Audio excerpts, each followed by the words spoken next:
చూపినావు, కాపాడినావు, ఎలా తీర్చగలను నీ రుణం.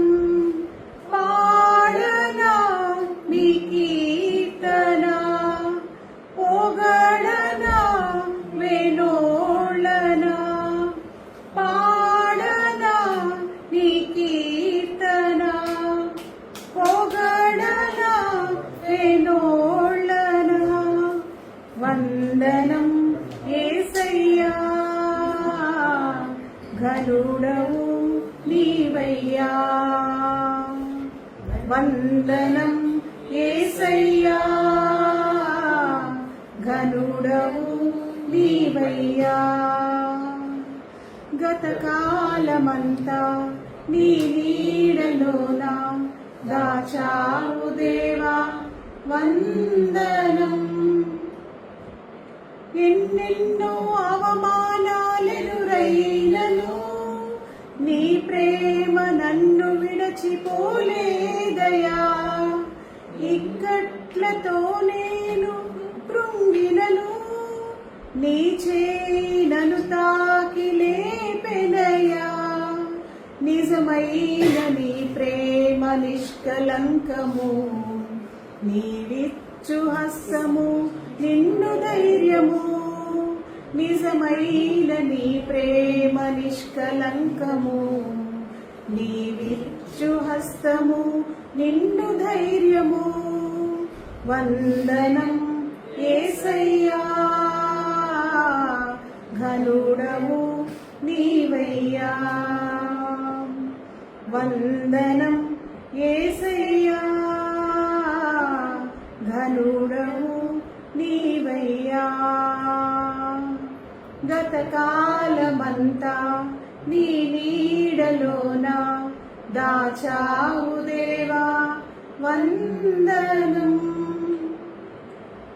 మాటలే ముల్లుగా మారిన వేళ నీ మాట నన్ను పలకరించెనయా.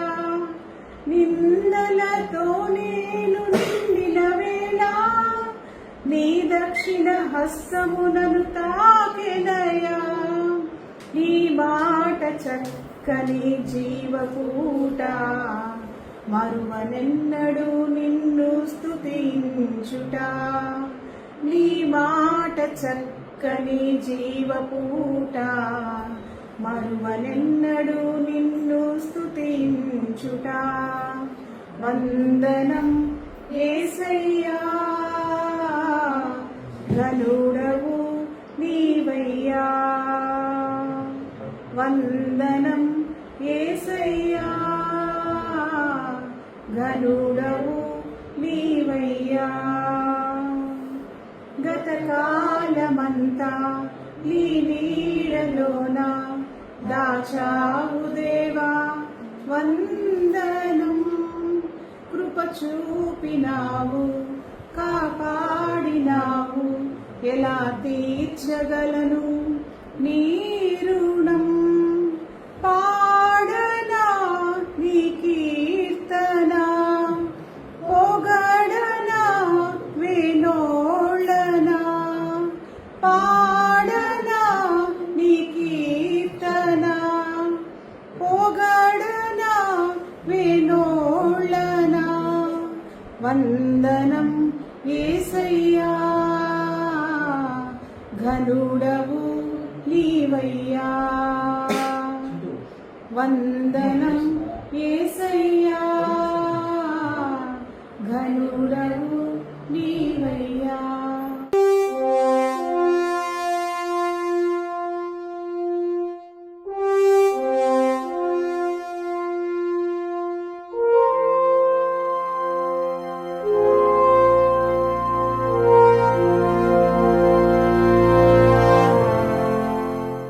స్తోత్రం స్తోత్రం స్తోత్రం స్తోత్రం. మహాపరిశుద్ధుడా, మహోన్నతుడా, సర్వాధికారి, సర్వకృపానిధి, నీకు వందనాలు, స్తుతులు, స్తోత్రాలు ప్రభా. గడచిన కాలమందు నాయనా నీ కృపా కనికరం కలిగిన రెక్కల కింద మమ్మల్ని కాచి కాపాడి మరుగుపరిచారు. 2020 సంవత్సరం వరకు మమ్మల్ని నడిపించినారు. నీకు వందనాలు, స్తుతులు, స్తోత్రాలు. మాసంలో ప్రభు జనవరి మాసంలో 2వ శనివారం దినమున ఉపవాస ప్రార్థనకు వచ్చిన బిడ్డలు బట్టి నీకు వందనాలు స్తోత్రాలు. ఇంకా రావాల్సిన బిడ్డలు బట్టి నాయన నీకు కృతజ్ఞతాస్తుతులు చెల్లిస్తున్నాను. ఇప్పటి వరకు ప్రభు పాటల ద్వారా వాయిద్యాల ద్వారా ప్రభావిని మహిమపరిచాము, ఘనపరిచాము. అలాగే ప్రభు ముందు సమయాన్ని కాపాడించుకున్నాను. దేవదాసుల ప్రభా దూర ప్రాంతం నుంచి ప్రభావం మార్చడానికి తీసుకువచ్చారు. స్తోత్రాలు. అవునైనా క్షేమకరంగా తీసుకువచ్చారు. దాసుల ద్వారా ఇక్కడ ఆయన మొదటి ఉపవాస ప్రార్థనలో దాసుల ద్వారా నాతో మాతో మనందరితో మీరు మాట్లాడమని, ఈ సంవత్సరంలో మీరు ఎలా నడవాలి, ఎలా నేను సేవించాలి, ఎలాంటి చేరుతో కలిగి ఉండాలి ప్రభువా, ఇలా మీరు మాతో మాట్లాడమని, మీ దాసులను బలపరచమని, నీ మాటలోని దాసులు నోడవచ్చి ప్రభా వారు బలంగా మీరు మాట్లాడమని, ఘనత మహిమ ప్రభావాలు మీరు మాత్రమే పొందుతున్నాం. యేసయ్య పరిశుద్ధ నామములో ప్రార్థన చేసి అడుగుతున్నాను తండ్రి. దేవునికి స్తోత్రం. ప్రార్థించిన జాషువా పాస్టర్ గారికి ప్రోగ్రాం వందనాలు తెలియజేస్తున్నా. ఈ దినము దేవుడు మన కొరకు ఏర్పరిచి ఉన్న వాక్య పఠనం పాస్టర్ గారు చదివి వివరించవలసిందిగా మనం చేసుకుంటున్నాం. కీర్తనలో 133వ కీర్తన మొదటి నుంచి 133వ కీర్తన మొత్తం మరియు 134వ కీర్తన మొత్తం చదవలసిందిగా మనం చేసుకుంటాం. ఉపవాస ప్రార్థన కొరకు ఏర్పాటు చేయబడిన వాక్య పఠనము కీర్తన రాసిన గ్రంథము 133వ అధ్యాయం మొదటి నుంచి 10 వచనం చదువుకుందాం. సహోదరులు ఐక్యత కలిగి నివసించుట ఎంత మేలు, ఎంత మనోహరమో, అది తల మీద పోయబడి అహరోను గడ్డము మీదుగా కారి అతని అంగీల అంచు వరకు దిగజారిన పరిమళ తైలముల నుండును. సియోను కొండ మీదకు దిగవచ్చు, హెర్మోను మంచు వరి నుండును. ఆశీర్వాదమును శాశ్వత జీవమును అచ్చట ఉండవలనని యెహోవా సెలవిచ్చి ఉన్నాడు. అట్లాగే 134వ అధ్యాయం. యెహోవా సేవకులారా, యెహోవా మందిరంలో రాత్రి నిలిచిన వాళ్ళారా, వీరందరూ యెహోవాను సన్నిధించుడి. పరిశుద్ధ స్థలము వైపు మీ చేతులెత్తి యెహోవాను సన్నిధించుడి. భూమి ఆకాశములను సృజించిన యెహోవా సియోనులో నుండి నిన్ను ఆశీర్వదించును గాక. దేవుడి వాక్య పఠనమును దేవుడు దీవించి ఆశీర్వదించును గాక. ఆమేన్. దేవునికి స్తోత్రం. వాక్య పఠనం చేసిన పాస్టర్ గారికి వందనాలు తెలియజేసుకుంటున్నాం. ప్రముఖమైన సమయంలో చూస్తున్నాం. ఈ దినము దైవవర్తమానం అందించడానికి మన మధ్యలో క్రిస్టియన్ అధ్యక్షుడు వినీతాన గారు మన మధ్యలో ఉన్నారు. గడిచిన 2 సంవత్సరాలు ఇక ఈశ్వ పరిచయ 3వ సంవత్సరంలో మనం జరుగుతుంటున్నాం. ఈ 3 సంవత్సరాలు దేవుని కృప చేత ఈ యొక్క పరిచర్య కొనసాగుతూ ఉంటుందంటే అనే మనందరూ ముందుండి కనిపిస్తుంటున్నాడు. అన్న కొరకు అన్న కుటుంబం కొరకు అని చేసుకునే యొక్క పరిచర్య కొరకు ఈ కలిగిన ప్రాంతంలో జ్ఞాపకం చేసుకోవాలని తెలియజేస్తూ ఈ సమయాన్ని అన్నతో తీసుకుంటున్నాను. దేవునికి స్తోత్రం. ప్రభునందు ప్రియమైన సేవకులందరికీ కూడా వందనాలు తెలియజేస్తున్నాను. దేవుని కృపను బట్టి మనందరం కూడా ఈ యొక్క సంవత్సరంలో కలుసుకున్నాం. నూతన సంవత్సరంలో అందుని బట్టి అందరు పాస్టర్స్ కూడా వందనాలు తెలియజేస్తున్నాం. దేవుని కృపను బట్టి మనందరం కూడా ఒక సహవాసంలో ఉన్నాం. దేవునికి స్తోత్రం. కొన్ని నిమిషాలు దేవుని వాక్యాన్ని ధ్యానించుకుందాం. 133వ కీర్తనలో మొదటి వచనాన్ని మనం చదువుకున్నప్పుడు సహోదరులు ఐక్యత కలిగి నివసించుట ఎంత మేలు, ఎంత మనోహరము. ఈరోజు ఇది చాలా ప్రాముఖ్యమైన విషయం. ఐక్యత లేకపోతే మనం ఏ పని కూడా చేయలేదు. ఈ యొక్క 2025 సంవత్సరంలో మనందరం కూడా ఐక్యంగా ఉండాలి. డినామినేషన్ అనేది అది మనం ఏర్పాటు చేసుకున్నాం. యేసుక్రీస్తు దగ్గర అవన్నీ లేవు. బ్యాప్టిస్టా, బ్రదర్ అన్న, హెబ్రోనా, సాల్వేషన్ ఆర్మియా, ఇవన్నీ ఆయన దగ్గర లేవు. కులాలు ఇవన్నీ ఆయన దగ్గర లేవు. కాబట్టి మనందరం కూడా ఎలా ఉండాలి? ఐక్యంగా ఉండాలి. ఈరోజు ఆ ఐక్యత అనేటువంటి ఒక ఆలోచన నాకు ఉంది కాబట్టే మన టీం ఈరోజు ఏర్పడింది. ఈరోజు ఇంతమంది పాస్టర్స్ కావచ్చు, అనేక సంఘాల నుంచి యవనస్తులు కావచ్చు, ఎందుకని మనం కలుసుకుంటున్నాము అంటే ఐక్యత కలిగి ఉండాలి. కాబట్టి మనందరం కూడా ఆ విషయాన్ని చాలా జాగ్రత్తగా వాక్యాన్ని గమనించాలి. ఆయన అంటున్నాడు, ఎంత మేలు, ఎంత మనోహరము కదండి, చాలా మేలు కదా. ఎందుకని మేలు అంటే, నా బాధలు మీతో పంచుకుంటాను, మీ బాధలు నాతో పంచుకుంటారు, మాతో పంచుకుంటారు. మనం ఒకరి గురించి ఒకరు ప్రార్థన చేసుకుంటూ సహాయపడుతూ ముందుకెళ్తాం. సో కాబట్టి ఈ వారమంతా మనం, ఈ నెలంతా ఎక్కడున్నప్పటికీ కూడా మనం ఈరోజు కలుసుకుంటున్నాం కదా. కాబట్టి మీరేం చేస్తారు? మీ అందరూ కూడా మన టీం గురించి మీరు ప్రార్థన చేస్తూ ఉంటారు, మీ గురించి మేము కూడా ప్రార్థన చేస్తూ ఉంటాం. ఎంత మేలండి, ఎంత మనోహరం అండి. కాబట్టి ఐక్యత అనేది చాలా అవసరం. అదేవిధంగా మనం చూస్తే దాన్ని వివరిస్తున్నాడు. అది తల మీద పోయబడి అహరోను గడ్డము మీదుగా కారి అతని అంగీల అంచు వరకు దిగజారిన పరిమళ తైలము వలె ఉండును. ఆ వివరణ కనుక ఐక్యత గురించి దేవుడు ఈ విధంగా వివరిస్తున్నాడు. ఇంకా మనం చూస్తే సియోను కొండ మీదకి దిగివచ్చు హెర్మోను మంచు వలె ఉండును. ఏమంటున్నాడు? ఆశీర్వాదమును శాశ్వత జీవమును అచ్చట ఉండవల్లని యెహోవా సెలవిస్తున్నాడు. ఐక్యత లేకపోతే ఆశీర్వాదం రాదు. ఐక్యత లేకపోతే మనము ఆ యొక్క పరలోకంలోకి ప్రవేశించలేం. ఎప్పుడు కూడా మనము ఒకరి గురించి ఒకరు విమర్శించుకుంటూ, ఒకరి పొరపాట్లను ఒకరు చూసుకుంటూ మనం జీవిస్తున్నట్లయితే మనలో ఆశీర్వాదము రాదు. మనలో మనం చనిపోయిన తర్వాత మనం పరలోకానికి కూడా వెళ్ళడం కష్టం. ప్రభునందు ప్రియమైన సేవకులారా, మీ అందరూ కూడా ఎంతో గొప్ప సేవకులు. మీరు సమస్తాన్ని కూడా విడిచిపెట్టారు దేవుని కొరకు. విడిచిపెట్టి మీరు దేవుని సేవ చేస్తూ ఉన్నారు.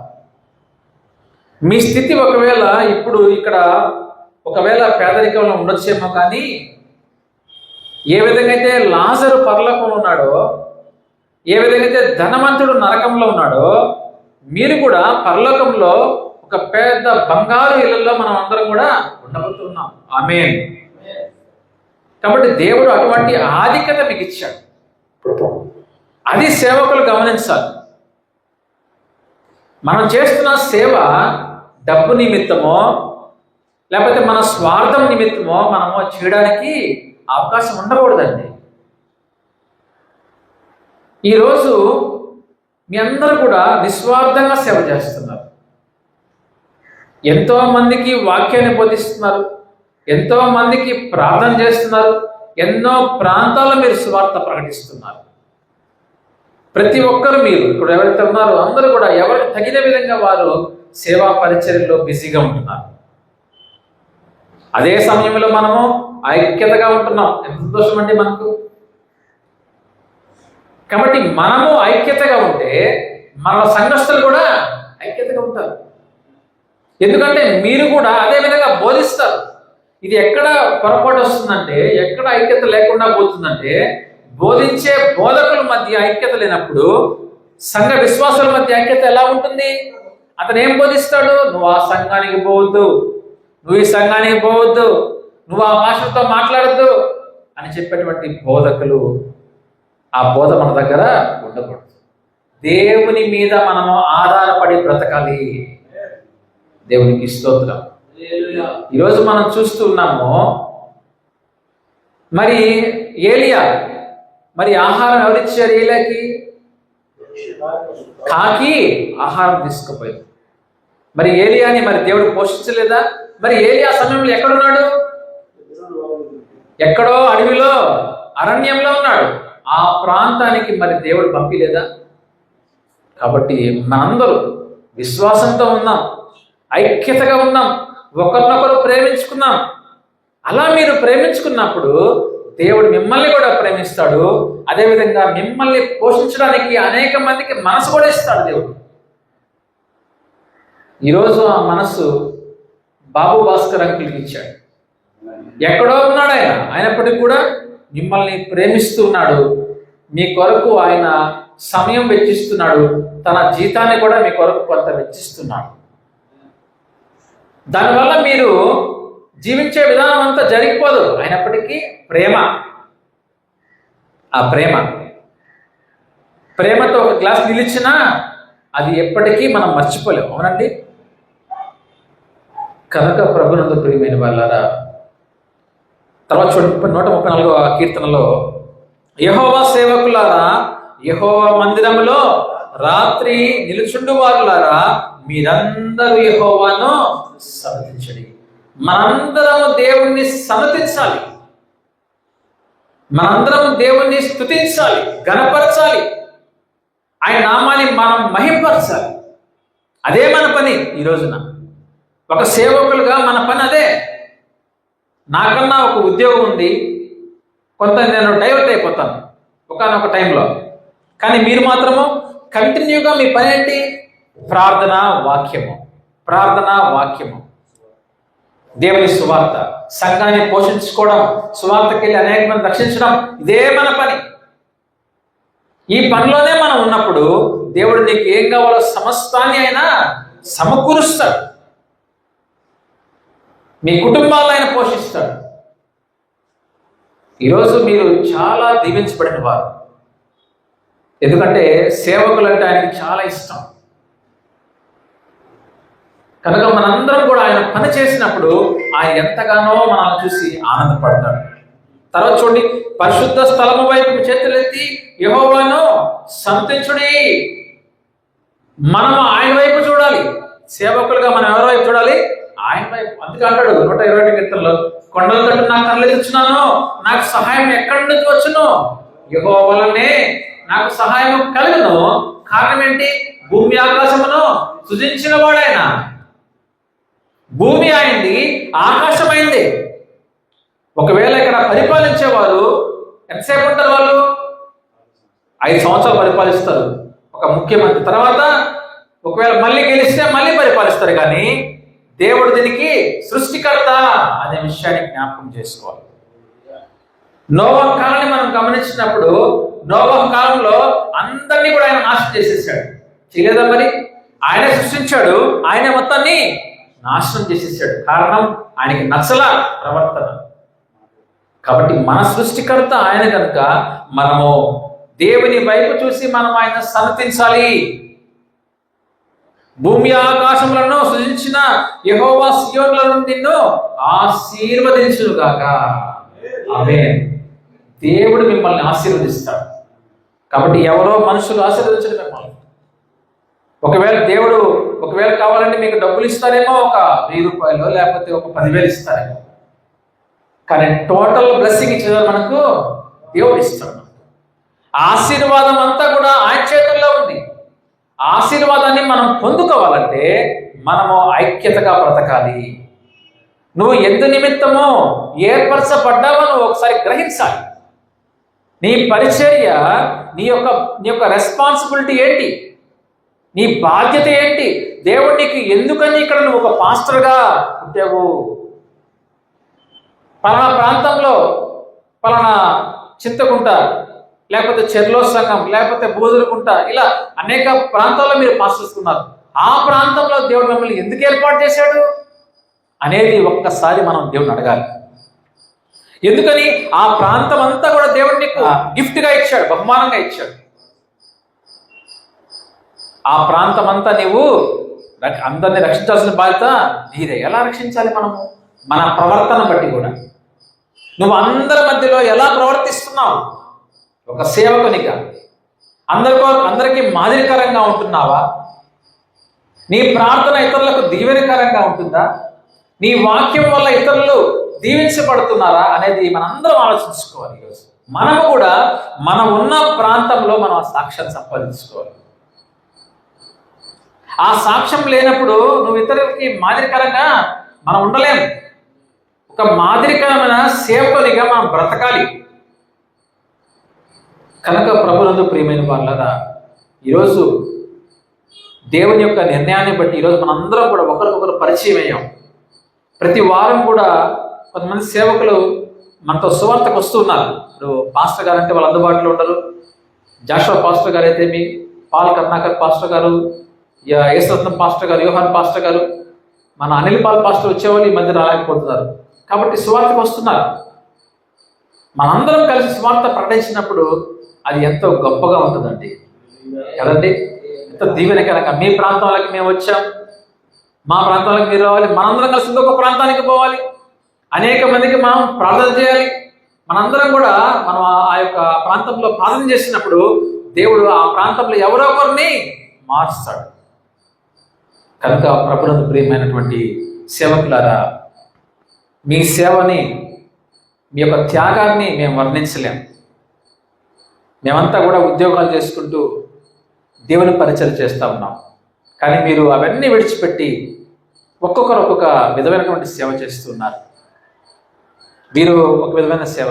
వారు సోమవారం బయలుదేరితే మళ్ళీ ఎప్పుడో మళ్ళీ ఆ గ్రామానికి వస్తారు. ఈ వారం అంతా వేరే ఊర్లోకి వెళ్ళిపోతారు.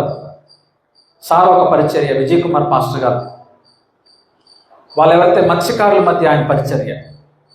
దేవుడు ఆయన ఆ విధంగా వాడుకుంటున్నాడు. మన పాల్ కర్ణాకర్ పాస్టర్ గారిది వాళ్ళొక పరిచర్య, ఇక్కడ చేసుకుని మరొక దగ్గరికి వెళ్ళేటువంటి, ఈ విధంగా మనకు ఒక్కొక్కరు ఒక్కొక్క విధమైన పరిచర్య. ఈ పరిచర్య మనందరం కూడా ఐక్యతగా ఉండి మనం చేసుకుంటే, మా గురించి ఈ యొక్క యునైటెడ్ క్రిస్టియన్ టీం గురించి మీ అందరూ కూడా అనుదినం ప్రార్థన చేయండి. మేము కూడా మీ గురించి మేము అనుదినం ప్రార్థన చేస్తాం. ఎందుకంటే మనం ప్రతిరోజు కూడా ఉదయం 5 నుంచి 6 గంటల వరకు జూమ్ మీటింగ్ ఉంటుంది. దాంట్లో ప్రార్థనా విజ్ఞాపనలు ఉంటాయి. దాంట్లో ప్రతిరోజు జాషువా పాస్టర్ గారు వస్తారు, విజయ్ కుమార్ పాస్టర్ గారు వస్తారు. ప్రార్థన చేసుకుంటున్నాం. అలా ప్రార్థన చేసినప్పుడు ఏమంటే ఆ బలం, ఆ శక్తి పొందుకుంటున్నాం కదా. అందుకే అంటారు కదా, ఎప్పుడైతే మన సంఘమంతా ప్రార్థన చేసినప్పుడు ఏమైంది, పేతురు సంఖ్యలు పెంచబడ్డాయండి. కాబట్టి ఒక సంఘ విశ్వాసుల ప్రార్థనే అంత బలంగా ఉంటే మరి సేవకుల ప్రార్థన బలంగా ఉండదా? బలంగా ఉంటుంది. కాబట్టి మనందరం కూడా ఐక్యతగా ఉందాం, సంతోషంగా కలిసిమెలిసి ఉందాం.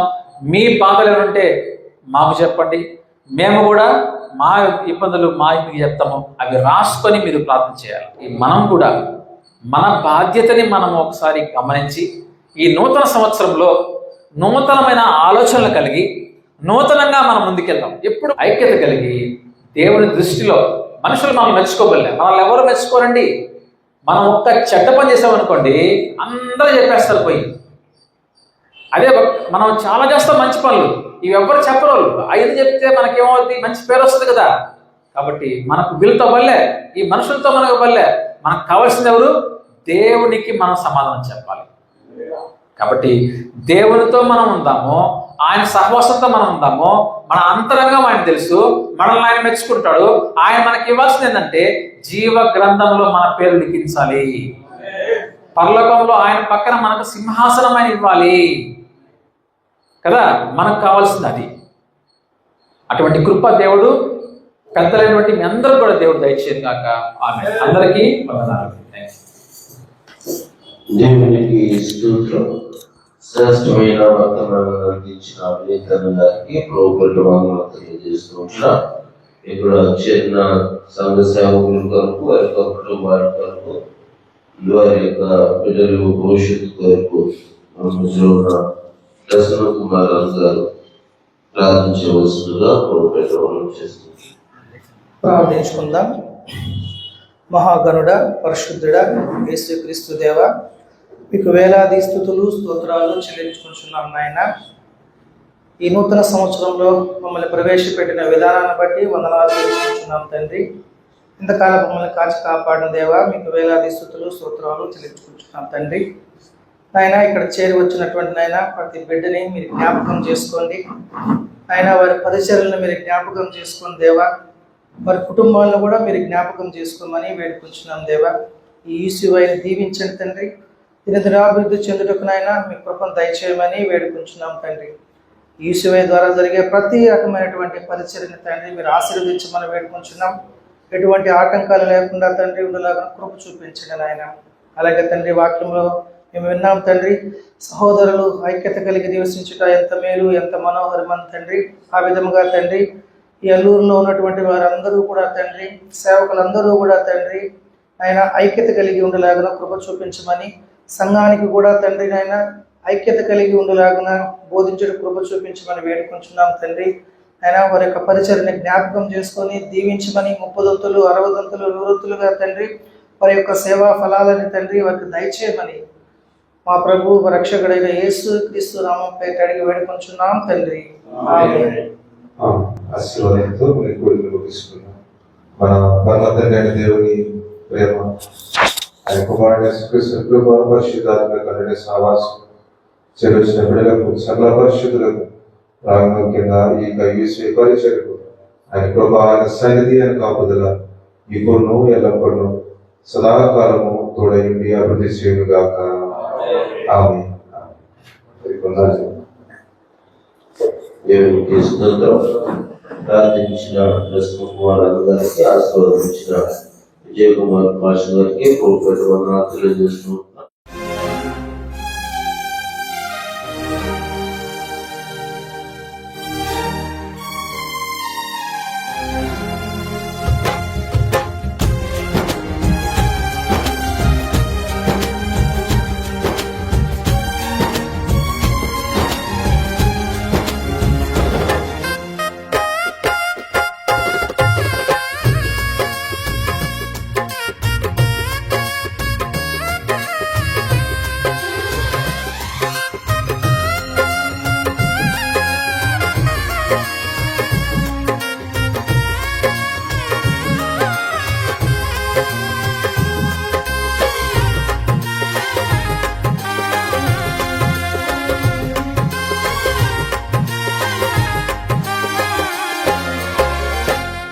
నేనెల్లప్పుడూ యెహోవాను సన్నుతించెదన్, నిత్యము ఆయన కీర్తి నా నోట నుండున్. నేనెల్లప్పుడూ యెహోవాను సన్నుతించెదన్, నిత్యము ఆయన కీర్తి నా నోట నుండున్. అంతా నా మేలుకే ఆరాధన యేసుకే, అంతా నా మంచికే. తన చిత్తమునకు తల వంచితే, తన చిత్తమునకు తల వంచితే ఆరాధన ఆపను, స్తుతించుట మానను. ఆరాధన ఆపను, స్తుతించుట మానను, స్తుతించుట మానను.